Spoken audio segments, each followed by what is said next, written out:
السلام علیکم ناظرین، آج میں آپ کو بتاؤں گی کہ چین میں 2000 سال پرانی کیا چیز برآمد کر لی۔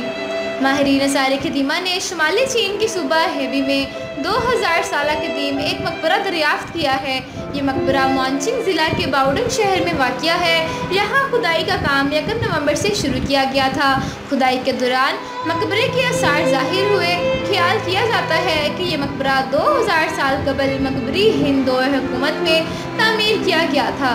مقبرے کی اونچائی 6 میٹر اور چوڑائی 6 میٹر ہے۔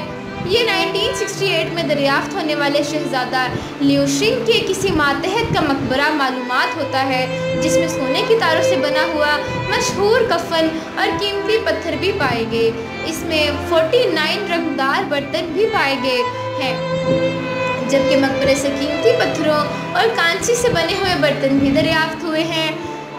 دور حکومت کی تاریخ سے متعلق قیمتی مواد بھی حاصل ہوا ہے۔ مقبرے میں 3 سوراخ بھی پائے گئے ہیں، جن کے بارے میں خیال کیا جاتا ہے کہ یہ مقبرے سے قیمتی اشیاء چرانے کے لیے چوروں نے بنائے ہیں۔ ماہرین کا خیال ہے کہ اس مقبرے سے ماضی میں کئی اشیاء چرا لی گئی ہیں۔